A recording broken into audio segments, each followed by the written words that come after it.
Hey everybody, welcome to Hear Us Out. I am Patrick. And I'm Paul. And tonight, or today, depending where you are in the world, we're going to do our Christmas episode because it's just into December and we wanted to get it out of the way good and quick. And in the bah Yeah. humbug spirit of that very sentence, what are we doing to cover the wonderful, happy, festive season, Paul? We're going to do why Christmas movies are so dark. Like, It, why are they so dark, Patrick? well, I think that's the explanation that we're about to embark on. And trust me, we did not have to curate our list of Christmas movies and find the ones with deep, dark horribleness at their center. We just picked any Christmas movie we could think of and it matched the criteria. So I'm gonna actually, I think we'll just jump right into it, my brother. Also, Paul, I don't know if you've seen the live stream yet. I gave us a new festive background. Oh, I do see that. That is very nice. I And like that. and that's going to get killed very soon because it's too cheery, and to hell with being cheery in a Christmas episode where we're about to eviscerate the happy idea of Christmas movies. So if you're out there in the comments, welcome. If you're watching this in the future, welcome. Still comment down below, like, subscribe, and share, and all that good stuff. Particularly hit the like button if you can, because it helps get our little videos out to more folk. I am going to explain our premise very quickly using what is now the most popular Christmas film of all time. And that Let's is go for it. Elf. Hey, look at Elf. I'm going to be looking over here at my notes and stuff, folks. I'm not ignoring it. I think Elf is a brilliant film, and I think it's absolutely lovely.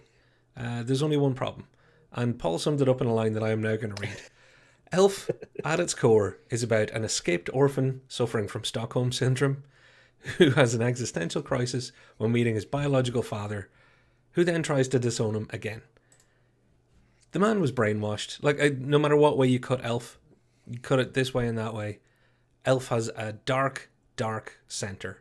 It's about an abandoned child being brought up and lied to and then fired back at a reality he wasn't ready to handle. Yeah, pretty much. Like it is. Yeah, because yeah, he is an escaped orphan. He crawls into Sansa's sleigh. He gets transported to the North Pole, and in she spends like the rest of the time just as an elf. And like like at no point did Santa go, maybe we should probably send him back. Yeah, Like just kidnapped. yeah, that's it. Because it's what everybody would do if they find a child. They wouldn't try and find their home. They'd be like, well, I suppose he's ours now. That's completely normal Yeah, behavior. So, pretty folks, much. if you haven't worked out how we're going to ruin Christmas, welcome to the show. It's good to have you here. Paul, if we have any comments along the way, you just give me the hand signal and we'll float over. I But will I'll tell indeed. you what. How about I ruin another classic and then throw over to you after that? Because it'll give people a Go little for bit of it. time to probably give out about Elf, I imagine, or our treatment of it. Anybody Probably. who's copped it, by the way, I've just killed the Christmas background. We're back to cold colours of Christmas now. Oh, are we? Yes, and we're going to talk about The Miracle on No. 34th Street. Miracle on 34th Street, a Christmas classic. Remade in the 90s. Remade a couple of times, I think, actually. I chose the 90s one as it's the one most people see. I think 3 times, yeah. Yeah, I think 3 times. I Three have is seen at least 2016. two of them because I've seen one of the black and whites. And I did see this Dickie Attenborough as Santa, before he went off resurrecting dinosaurs and hanging out with Matilda here. I will sum this up really, really quickly. Miracle on 34th Street centers around trying to lock up Santa because he's insane. Completely insane in a modern world. Belief and all that good stuff does ensue, but at its core, it is essentially about, let's see if I can add. Here's what it's about. It's about a homeless man on trial. That's Yeah. that's what Miracle on 34th Street really is, folks. There is more law and evil and mistrust of somebody who can't really prove themselves. It's a dark, dark film. I don't care if it's all about belief. It's also about how a system can keep a poor Santa Claus down just because he doesn't have enough documentation. Yeah, and it's like the mockery that goes on within that as well. Like is really kind of like it's real awful. Like because like I know we're all kind of like I guess like I guess the only reason that that isn't perceived as a dark film is because it's more like we are in on it. Like that's the only reason. But if you take that at face value, that Yep, is literally just people mocking a homeless old man, like that's who is it. slightly crazy. You know? Yeah, so Paul, I'm going to throw over to you for one of yours. And if somebody in the comments could drop us a little comment, let us know you're hearing us loud and clear. And also, please let us know for being too harsh on poor old Christmas and Christmas movies. And then we'll just go a little bit harder because Yeah. we're just that type of ho ho humbugs. Like I think at the end we're kind of going to go through why maybe Yeah, these are dark and stuff like that, but we're yeah, going to run through them and just kind of point out maybe some of the darkness that you haven't seen. yeah. So Klaus, which Close. is an animated film. It came out last year. Very good. But at its core, it's about a con man or spoiled brat that essentially tricks children, a town, and a widower into helping him regain his kind of spoilt life and which goes privilegedness and him not being able to, or him not having to like do any kind of real work which goes and it's awful and this is probably one of the easiest ones to be dark with as well because like the town is also a fucking awful place like because it's about the town has two warring families in it and it's just awful and like there's it isn't until like the end that any like cheeriness comes into it but it is dark because like that widower story is awful and the children are all awful. Well, I have an admission to make. I have not seen Klaus yet, even though last year, Paul, I think on air in one of our shows, you told me to watch it, and I'm sure I lied right to your face, physically back then too. We would have been in the same room and said, "Yeah, yeah, I will," and then didn't. But now that you've told me just how awful it is, oh God, it's on the list. There you go. it's it is a dark film like dressed up in animation so that you're kind of just like I guess this is fine but once again it's one of those things that you take at face value it's just like oh this is awful Yeah. like So, oh I can you? completely forgot Oh, there's a fishmonger who was a teacher and she really loved being a teacher but this town just ground her down and she just became a fishmonger like there you go. there you go So, what's more Christmassy than squashing dreams? yeah Let's pretty much. let's make sure that happens. How's the comments looking? In the comments, we got Ben Clifford. How's it going, Ben? Welcome, and Brew as well. Ben says loud, clear, and full of festive cheer. Oh, I like Which it. was and Brew is saying ho ho ho. Hey, So so and not going to give the game away, but we might have a fair idea who those wonderful internet people are, and I know that they're both equally able to enjoy the darker side of fun things. So strap in, gents. Let's see how far down the rabbit hole we can go. And anybody else out there, don't worry. There will be no animals or small children harmed in the making of this show, but there may well be a Christmas dream ruined. And to that, I'd like to attack the one thing that's at the center of all Christmas movies: love. Because what's nicer than love? You know? And I think that's why, if I was to pick one movie to do this to for the whole lot, it would be Love Actually. Love Actually is it's technically 9 stories all about romance and that festive magic time of year. I'm going to quickly burst through those 9 things and kill them all off one at a time. Because, very quickly, what we have here is Hugh Grant playing the PM. Ah, oh, look at him and Martine McCutcheon. Aren't they glorious together? And essentially, he gets the hots for her, who's a junior staff in his house. That's completely ethical. Then, because he fancies her and it becomes awkward, he actually gets her job transferred somewhere else. That's awesome. And then, just to complete the Me Too of it all, doesn't he go ahead and get together with her while showing up uninvited at her house? So, the PM abuses power, stalks somebody after trying to cancel their career. So, hashtag Me Too Mr. Hugh PM. I think it's that's the easiest one to pull apart. yeah that probably is the power dynamic really does show you a little bit too much. Oh, but wait, So there's more. Because that's yeah. only the first story. And I got to get through these good and fast. Alan Rickman. Who doesn't love Alan Rickman? And anybody who has their hand up out there, you can turn off the video now because Alan Rickman should be loved by everybody. Emma Thompson, similarly, absolutely wonderful. So, you'd think a love story between the two of them would be great. Small problem. This is a story where Alan Rickman makes moves on a young tart, and I chose that word because of the era of the film, and then mentally cheats on Emma Thompson.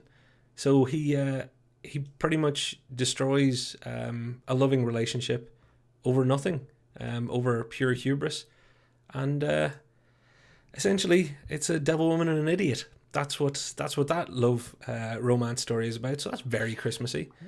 I gotta say that Ben Clifford just commented saying hashtag me Hugh. Oh, I almost said it. You could play it back. I almost went for it, and then I thought, no, I'm going to ruin it. And Thank you for being brave. Brew also says predicting Boris Johnson for the Hugh Grant one, which is great. I like that. It was a bit of a foreshadow, wasn't it? Well, look, I the Alan Rickman story. Anybody who's ever argued with me about Love Actually, I point them to that one because at the end of that story, no one is happy, and he pretty much says to Emma Thompson, "I've made an awful fool of myself, and I'm very sorry." And that's as that's as upbeat as that story gets. So happy Christmas. On to Keira Knightley and what I'm now just going to call Keira Knightley and the worst best man ever. So Keira Knightley has a stalker best man friend, the guy she's married to. So he is a shitty wedding videographer. How she finds out that he is infatuated with her is she goes round to his place because he won't give her the video he made of the wedding, and it turns out just to be weird, creepy close-ups of her. And instead of going, "Oh, that's weird, I'm never talking to you again," it's like, "Oh, you like me? Yeah, okay." Just that look from you as well. It's just kind of like, how do you find that out? Yeah. Ladies and gentlemen, put yourself in this position in your own lives and see if that's the way it would turn out for you. I'm also pretty sure that the Bone Collector and several horror films also have something like that. Like it's true, but it's really nice because then he goes to her door in a scene that everybody seems to love, and it's like, "Oh, what about the cue card bit?" And he lets him know that he's always loved her, but that he knows they can't be together, while his best mate and her husband is sitting upstairs being told it's carol singers. So they're both lying sacks of crap, and the worst part is that last screen. What does she do when he walks away after going, "Look, I love you, but we can't be together"? She's like, "Well, you know what I should do just to cap this off? I think I'll chase you down the road and give you a kiss." And everybody's like, "Aw, cool." Anybody out there want their significant other to go and cheat with them with their best friend outside your own house? Think about it, folks. Paul, can you save that one? No, I can't, because the only thing I can save is the reason that maybe people like it so much is because it's reminiscent of Matt. Is it Matt Perry who stands outside the window with the radio? Oh, that's the John boombox? Cusack John Cusack. Yeah. Which someday I'm going to do, but it's going to be outside of business and it's going to be really random. I'm going to do it outside like Specsavers or something. What song are you going to choose? I only have eyes for you. Oh, the bright eyes. On my feet tonight, ladies and gents, because I'm full of energy to try and get through. That was only a few of these, so now I'm going to start grouping them. I'm going to group them really quickly because I'm calling this the shallow group of stories, where Bill Nighy, whose name I find very difficult to say, him with his best mate there, Rab C. Nesbitt, for anybody old enough to remember Rab, are just, that's a lovely friendship. Except the real story, and argue with me if you can out there, folks, is about a shallow, shitty friend who popularized a knowingly terrible version of a classic tune at Christmas. That's what Bill Nighy's character does. There is a point where he's like, "It's awful, but sure, we'll see if we can make money out of it anyway." That's a guy you really want to be like, "There's my Christmas story." So you follow him up with the young English guy, Colin Frithell, played by Chris Marshall from a lot of English TV shows, who is essentially a shallow twat who wants to go to America to use his English accent to score with women. So that's, a lofty goal. And I'm just calling that group the shallow asshats. That's... Anybody online there want to defend any of those people? No, but Brew says Carl with exclamation marks. I'm gathering that's to the first to the cue cards one. That's I will kick back to him. That is because whoops, sorry folks, Oh, because I've that ne- guy ends up playing the Walking Dead sheriff guy, doesn't he? The dude with the cue cards. yes. Brew also says I've never watched this as reasons, so he's never watched Love Actually. Do you know what? Um, It's a really good film, and I like it. I'm not messing. I just hate that people think it's really sweet because I'm like I it's bittersweet. I watched it last. I watched it either last year Christmas or 2 years ago. Yeah, it's a sweet enough thing, but you do start questioning like if they didn't have like the nice music and the kind of like I Yeah. guess wholesome actors playing the people, that Well, could be a very different. That could be like Crash, like it's a very close. well-made, well interwoven, sweet film on the outside, and what I'm trying to show you is that inside that sweet, sweet candy wrapper is a big pile of sadness. And that is this last script that I'm going to go through, and I'm going to just include the last four stories in it because you've got Colin Firth, who I'll get quickly onto his story. He gets cheated on, which is quite dark. Then he heads off to France, falls in love with his Portuguese housekeeper. He can't speak a word of Portuguese. She can't speak a word of English. They can't understand a word for each other. So he basically, on the rebound, as a big shallow bugger, goes off and then also kind of Me Too's with the housekeeper. So that's one. Then there's just the sadness of Liam Neeson being a widower, kind of single parent. It's there's nothing more nice or happy to really say there, other than there's a hint at the end that he's gonna get to go out with Claudia Schiffer. Spoiler warning, it's weird. Laura Linney's story is genuinely just sad. I don't really want to say a whole lot about that, other than it's about her dealing with the difficulties of romance while having a mentally ill brother who she has to help. Um, and then there's one that I didn't even bother pulling a picture for, and that's Martin Freeman. For anybody who's wondering what's the ninth story, Martin Freeman from The Hobbit, or from The Office, or from other things. I'm going to keep doing that when I say Sherlock. things. From The Office.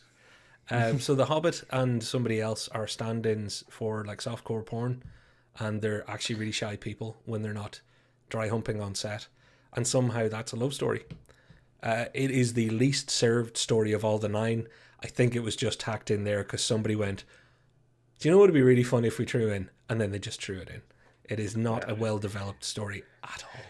Yeah, it's as far as I remember, yeah, it's like they're doing it's a sex scene in a movie and they're body doubles Yeah. essentially, and it's just them having conversations about, how they like it's how can you meet someone at a job like this and stuff, Well, I am So very happy that I got through Love Actually as quick as I did that's because I didn't think I'd do it. So I'm ready to hand over to you and take a lie down, Paul. yeah, it's a very impressive nine-story bit there. Mm. Which good. So on to Rise of the Guardians, another animated film I know, but these is like, it turns out that animation films are kind of the darkest of not the darkest, but some of the darkest kind of ones. So Rise of the Guardians, it's essentially about fear itself, played by Jude Law, in the character Pitch Black, who's supposed to be the boogeyman, who eventually kills dreams of children, steals their good childhood memories, and essentially tries to kill Santa Claus, the Tooth Fairy, Dreams, which is yeah, Santa Claus, Tooth Fairy, the Jack Easter Frost. Bunny. Like he tries to kill Jack Frost as well, and I know he also tries to make every single child on the Earth lose every single happiness that they could possibly have and wonder and stuff like that.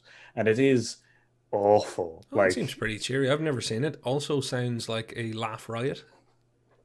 Like it can be, yeah, because it's got quite a good cast, but like throughout the film, Jack Frost, the main character, is not a likable person in any kind of way. Like it isn't until like obviously it isn't until eventually he kind of realizes that he should probably help out that he actually starts helping.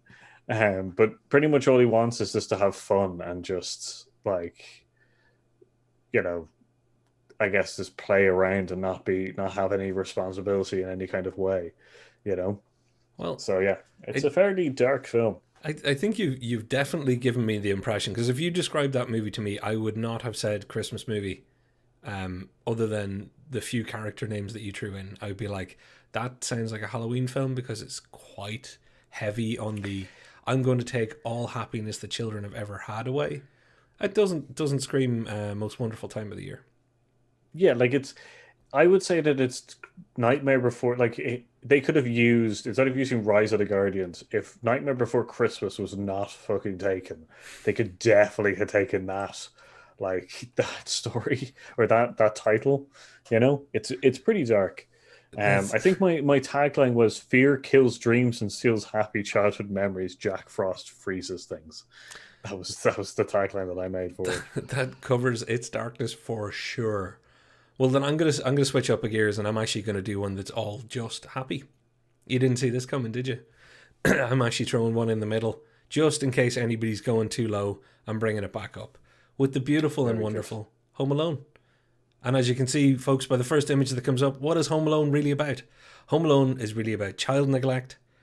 It's about people turning to crime thanks to poverty. It's about scaring the crap out of a small child. And of course, lest I forget, it's about mega violence. If you watch Home Alone again, you will see that not only is neglect and fear a huge part of it, but then mega violence. Kubrick would be proud of this. He really would. There is no sense in saying, oh, it's all slapstick. The child is abandoned, the child is afraid, and the child becomes borderline psychopath. He's a sociopath at the least by the end of that movie. So, Home Isn't Alone. there's a film, I think it's called Blind something, Blind Fate or something like that. It's about a blind man essentially who lives in a house, and two criminals come in and try to rob him, and then essentially it turns into that the blind man's actually a psychopath, and he actually starts just killing them in twisted, horrible ways. Like it's That like wasn't all they marketed did as a was Christmas film, was it? no, it wasn't. But it's essentially that someone just went look. Someone was watching Home Alone and just went, "We can make Yeah. a horror film out of this quite easily." You Yeah, know, what if we just took down the Christmas lights and aged up the pretty kid? much. Yeah. Like, Now I'm sure somebody out there is going to have an issue with that because Home Alone in particular is one of the most beloved kind of childhood, yay, kid can look after himself stories. I know this is all just messing around, folks, but seriously, next time you're watching it, would you ever want to meet Kevin McAllister? Because that kid turned evil on a dime. Like, it did not take much for him to go from, oh my God, I'm home alone, I miss my parents, to excellent, I'm living at large, and if somebody comes near me, I'm going to fuck them up. yeah, like he. The other thing is that he goes to a church and prays before he essentially nearly murders two people. Like so he tries to get God on his side before he killed and before anyone goes, oh yeah, but the guys didn't get killed. They just like Mythbusters did like a whole episode on whether this would kill people. And like they literally do like one of the first things they did. They were just like, well, that's them dead. They wouldn't even have gotten in the door. Like Oh my God. so we got Brew going bad parenting and violence. Thank you. And Ben going, Kevin's not trapped with the wet bandits. Bandits are trapped in with him. Rorschach's Uh, finest. Thank you, Ben. in Home Alone 2, he legit drops them from a floor 5 stories, from a four or 4 or 5 story five-story building. building. Yeah, yeah. I Like, can't remember Home Alone 2 past the fact that I now it's etched in my memory that there's a Donald Trump cameo because of the last 4 years and people going, he was in Home Alone 2. At which point I'm like, the horror of Home Alone 1 hasn't left me yet. Um, he just like it gets worse. Like the things because like in the first one, it's just he's just got normal household appliances and stuff like that. And the second one, he's got construction gear. Like I think there's a nail gun involved in one. In like there's a if nail gun and an industrial staple gun involved in the second one. I am telling you, if Macaulay Culkin had been allowed make a third one with his original Kevin McAllister in it, there would have been a deer hunter scene where the two wet bandits were sitting there tied to chairs, playing Russian roulette with each other, screaming. It's a dark ass thing, folks. But if you could easily connect the series, just go for it. You could easily connect the series to Saw. You could just see the like like Kevin McAllister like changes his name to John and like just becomes the Jigsaw killer just because of all his elaborate like he's just like oh yeah people deserve to survive and stuff like that by going through elaborate traps just like these two criminals that I forced these through when I was a small child. I don't know if anybody else has noticed, but Paul, that is beyond genius. The Saw people should be on the phone to you right now, on the phone to us. Whatever he's done, I'm part of it. I own 50% of any of his brilliance, and vice versa. Not like I'm going to come out with any. But yeah, that's actually um genius. All we right. got Nora saying, is there any Christmas film with just a positive story, like genuine question, like as in just see, yeah, I don't. There isn't really because No, Die Hard like I doesn't even can't. fit that bill, and let's face it. I'm all about blowing up buildings. No, genuinely, I don't think there is one that is purely just. We started off and we're just telling the happy side of Christmas. As you'll see, actually, Because Paul. Sorry, go for it. I can't think of like even the snowman involves him dying at the end. Mm. Um, like yeah, and any of the Santa films I think are all the Santa films which I'm now getting to. Well, actually, I will. Um, I will go to that. I will throw up the. Is it the yeah, so Santa Claus you would like? yeah, Santa Claus, which is the Tim Allen film, which is already dark enough in these new age of times, but back in the day, it's essentially a terrible father kills Santa, then becomes Santa in some kind of Chronicles of Riddick, Keep What You Kill Highlander film. Like everybody forgets that involves killing Santa right as it starts.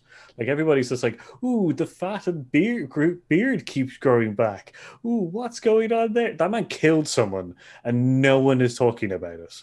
Like, the elves just seem to be fine with someone who they've worked for many years that is just dead now. Like There's they're no just like, loyalty well, in the like, elf community. It's ah, it's it's just well, I guess that's just it. I guess that's he's just dead now, and we have a new overlord. and you Like, you want to know the irony for me that people would point to that film and go, "Oh, I know what's going to be dark about that. It's all the fat shaming, isn't it?" It's like no, what Paul just said about the whole keep what you kill, Chronicles of Riddick Highlander vibe. Like I'm not for fat shaming, but trust me, you're talking about a murderer there. That's what this is tantamount to murder, and he, yeah, his consequences are what exactly?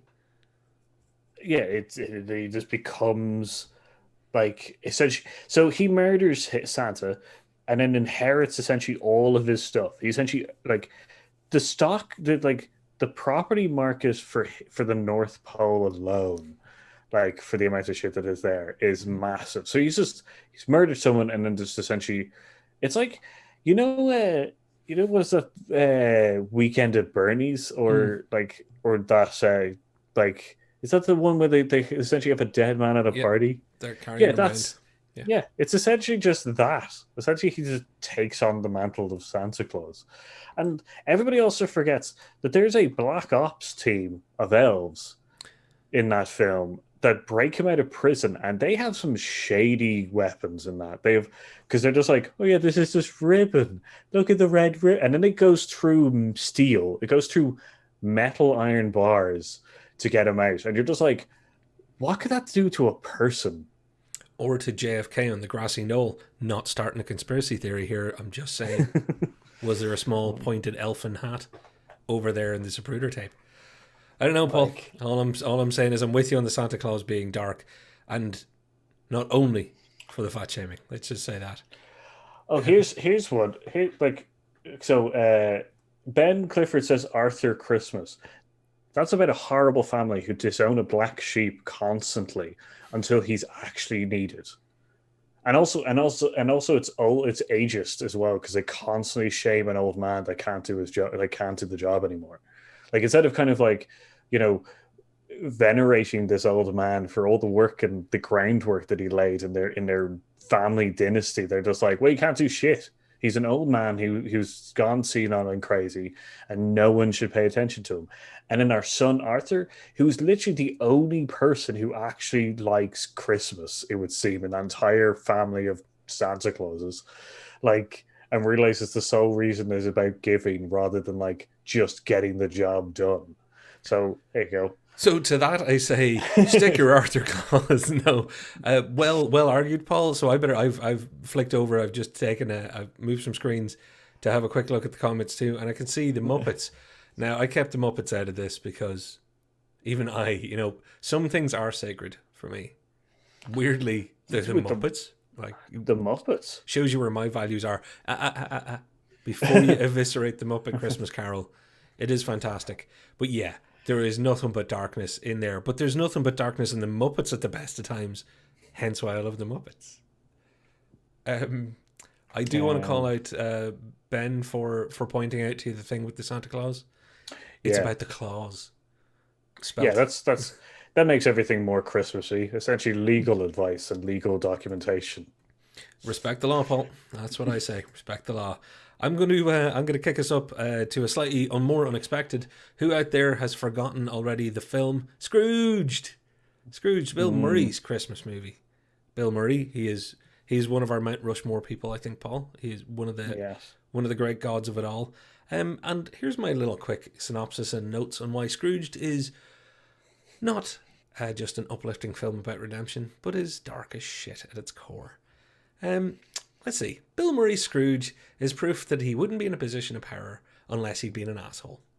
The moral of its story is actually to be and I used the heavier C word there, to be a really bad person until you're successful and secure enough that you can then decide to redeem yourself when everyone has to listen to you and you're already set up for life. So you can choose to have the ultimate privilege of being an absolute poop stain, getting everything you want in life, and when you have enough power and security amassed, then you can go, I think I'll change, just when everybody around you has to go, yeah, we'll help you because you're in a position of power, and also you have nothing to lose, because even if you lost your job right now, you'd be set for life. So yeah, Scrooge is a real redemption tale altogether. Don't get me wrong, absolutely love the movie, and I think it's fantastic. But it isn't glazed in candy. No, not at all. No, but when you wrote the little synopsis part, I was just like, yeah, that's pretty much it. Like we've seen it before in billionaires already. Bill Gates pretty much did that because there was a time when he was absolutely hated by the public. That's true. And then he essentially backed. He was just like, I'm no longer going to be CEO, but I'm going to help everybody, and everyone just forgets the bad things he's done, which is really nice. And I'm hoping someday to be rich enough for everybody to forget the bad things I've done. Yeah. So keep hitting that subscribe button, folks. Let's see if we can get me just immunity in the future, or maybe out of jail at least once. Share us out as well, So, which are your next movies are you going for? I'm going to go for Santa Claus the movie, which is the movie. Here we go. It's Santa Claus. I've talked about this film again, and this is a film that I have deeply in my heart, mostly because it's about capitalism. But I've got another film that's more about capitalism later on. This film is essentially about a disgruntled employee who all he wants to do is innovate the product creation workflow, and instead of kind of being hailed as a visionary or liked by his peers and stuff like that, he's belittled and eventually strikes out on his own. Again, the problem is he's evil, dude. Well, he's quite nice and stuff because he believes that this will make everything a lot easier for everybody. He believes in technology and how it can better everybody's lives. But so he strikes out on his own. Decides to build a rival franchise, gets some investment by a ruthless businessman who doesn't really care. He just wants the franchise, really. So essentially just kind of like manipulates them. And eventually he does realize what he's done. But I would also like to point out that there is a small homeless child who also kidnaps a small girl in that film as well. So just to add on to this whole horrible capitalist kind of stuff, there's also a kidnapping of a small... Oh, yeah, it's juvenile kidnapping too. Not just, Yeah, homeless boy kidnaps a small child or a small girl. There you go. That should have been written on the back of the VHS or the DVD. VHS. Little side story. It is one of the VHSs when I was a kid that I asked. When it was your turn in the family to maybe pick a rental movie. I remember the year that movie came out, and I was like, "Can we see Santa Claus the movie?" Much to eye rolling everywhere else, but I was like, I don't really believe in Santa, but maybe this movie will help me again. Because I was quite young when I gave up my belief. Not that he isn't real, kids. It's that I'm some sort of heretic or whatever the right word for that is. Just also because that film was like made in like the 70s, I think. No, the Santa Claus the movie was 84 or 86. Dudley Or Moore was it? and Lithgow. Ah, yeah. But just to show the darkness of the time, that movie involves both of the like Mr. and Mrs. Santa Claus nearly dying at the start of the film because of like freezing to death. There you Just go. just to add that in as well, like just to... Is it too soon for a ho ho hypothermia joke? Oh, all right. So that film is dark. it's one of my last shots. It's actually my last takedown, and that is I saved my biggest for last, and that is A Wonderful Life, because it's a wonderful life, folks. Isn't it the most beautiful film? Everybody loves watching it every year. Come on, think about it. I haven't got your money. It's in Bill's house, Bob's barn. No, no, no, no, no, no, not a happy film, because it's essentially, and there's no nice way to say this. It's about somebody contemplating suicide, because of financial ruin, and basically every societal ill there is. And I'd rather not talk any more about it. It was the one that when I started writing, I was like, do you know what? I don't think I can write a fun, snappy thing here, because It's a Wonderful Life is the saddest of the sad. That if you cannot see it, and it's that whole, oh, well, he's redeemed in the end. No, his ass is pulled out of the fire by this community spirit of a community that, he helped but didn't properly appreciate him until the chips were down.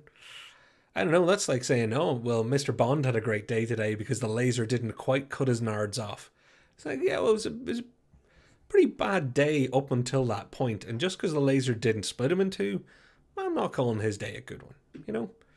So yeah, It's a Wonderful Life, dark as coal. Also, why did God decide that he was the only person that deserved to live? That's my other point in that film.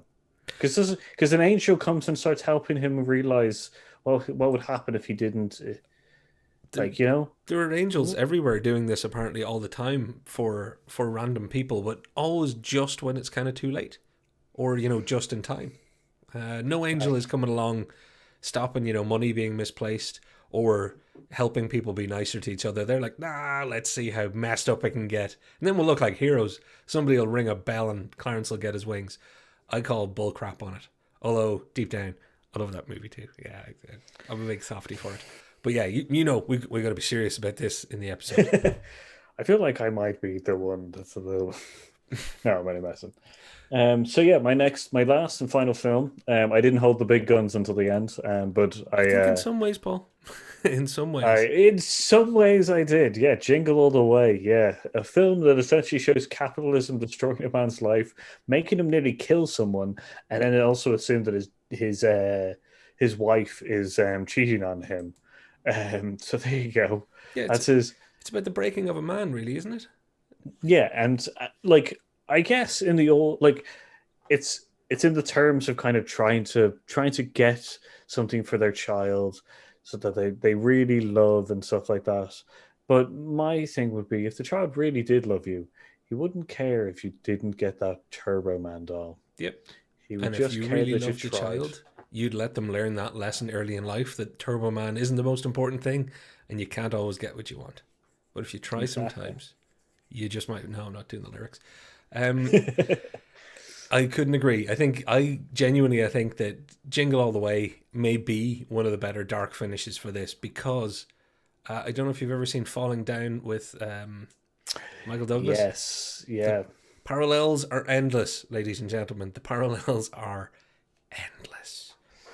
Yeah, Ben's comments in saying that our Christmas tradition is to shout "Put this cookie down," and that is because there is a remix of Jingle All the Way in on YouTube, which goes, so yeah. Oh well, oh actually, it's a Ben specific one. I Ooh. apologize. Well, And then slap food out of my brother's hand. Very nice. I guess that's pretty dark. That you know what? I'm happier talking about fictional tragedy than I am about delving into any of our viewers' personal lives. Ben, thanks for sharing. But if you need us, just give us a call. We'll be there for you, man. I'll give you a cookie. Uh, Brew does say that Falling Down is on Netflix. It is. It is. When Falling I Down found is out not on Netflix, is it? I was looking it for it is, recently. I immediately watched it once I found out about Netflix or about Oh, it being on Netflix. I hate to say it, folks. We might be finishing the episode early because I got to watch Falling Down tonight. We literally was looking for it about a month ago, or maybe a little more. Oh, that's great. Well, then, Yeah, Paul, can I throw in? Can I throw in something? I'm going to throw take in over. that my actual favorite Christmas movie, in a lot of ways, is the most honest. This is not one where I have to say that it's dark. It's one of those ones where I have to say that it's a Christmas movie, and people go, "But it's not really a Christmas movie, is it?" And this isn't in that kind of Gremlins Die Hard, is it a Christmas movie way. This is in the it's not really Christmas. I'm about to prove to you that yes, it is. Trading Places. I actually think it's the best Christmas film of them all because it never pretends that there's anything but evil in the world, and even the heroes only prevail by breaking the law. And I've even prepared some imagery to help, which is not appearing. There we go. So you've got anybody who hasn't seen Trading Places. It's about two people who try and play with others' lives. Two rich men decide they can take a very rich stockbroker and swap him for a homeless man. So swap their lives, and they lay on a little bet with each other to see if somebody from the bottom can make it at the top, and if somebody at the top will become like they view people at the bottom. It is horrible in its premise, as I've just described. And at one point, as you can see from one of these images, a very drunk person at the end of their tether tries to kill themselves while dressed as Santa. And that's about as cheery as the movie gets in places. Because once they actually get happy, what they're really doing is stealing from people. So much so that one of the aforementioned not nice people, you're supposed to be joyful in an old man having a heart attack. That's one of the moments in the film that they actually want the viewer to be like, yeah, look at that old guy die. And they end up on a tropical island. And if you don't believe me, I've only got one more image to seal the deal. There's a character that's on screen right now that you may remember as the principal in Breakfast Club. He has a very key role in the whole story. He's not in it for long. He's made out to be not a very nice man. But what they actually do is kidnap him to get something that he has. So they steal from him, they kidnap him, they lock him in a cage with a gorilla, and then we're supposed to gleefully laugh as it's implied that the gorilla sodomizes him. Didn't think I could go there. Didn't think I'd actually get all the way to the bottom. Pun intended. Wow. Yeah. It doesn't get darker than this. That's why I'm ending out there. I'm going. Trading Places is very much a Christmas movie because of everything we've talked about tonight. It has all of the elements that you need. Dark at its core and lots of Christmas sadness. Well, there you go, folks. Happy Christmas. Come back from that one, Paul. No, I won't. Not Trading Places. Yeah, like it's an interesting fact because we didn't actually have to look that far. Like we weren't Nope. when we were looking into these kind of dark. We were looking when we started the premise of kind of this episode. We were kind of like, let's have a look and see how dark Christmas films can be. Um, and like Nora and Ben's comments, I guess you need some conflict in a film. You are right, yeah, Yeah. like conflicts and stuff like that. But it's like Christmas, like I guess Christmas films are one of those films where it's just like it needs to be quite dark because it's seen as such a kind of happiness time and Yeah. stuff like that where everyone's getting together. So like these moments are kind of the hardest and deepest moments in people's lives are like amplified 10 over because essentially the season is meant to be good. Yeah. And then you get to see these kind of nice returns to kind of, I guess, happiness and kind of lessons learned and everything. So it's kind of those, you need to go as dark as possible with Christmas films to slingshot them back to realize, the niceness and humanity, which I don't know what says about humanity really. That's probably the darkest note of all, Paul. And you know what? I think cards on the table. Both myself and Paul, we're not, and I won't out you as being a nice guy or anything. Don't worry, you can keep your dark and brooding exterior. But we did talk about the idea of doing, just a breakdown of Christmas films. Look at him go. He's pure ice in his veins. But yeah, we know that Christmas films are actually uplifting, and to be lifted up, you have to start with a little bit of down, and having the various types of conflict and various pressures. It is also part allegory. People at Christmas tend to feel family conflict. They tend to feel financial pressures. This is where capitalism and other things play into it. So it's about the cathartic kind of empathy that the films tend to lead you through, which is great. And I love all movies. I really do. Mhm. I think Christmas movies are great. Personally, I do love an alternative Christmas movie. I genuinely do have Trading Places in my top 20 movies of all time. So if you haven't seen it, check it out. But I'm a sucker for a Gremlins or a Die Hard, but I'm still a sucker for a Santa Claus movie, or a Scrooged, or a Muppets Christmas Carol. Which is just the Christmas Carol story is also just dark. It's essentially Yeah, destiny scaring an old man into being good. yeah, Like yeah. he's gonna die anyway as well. He's old.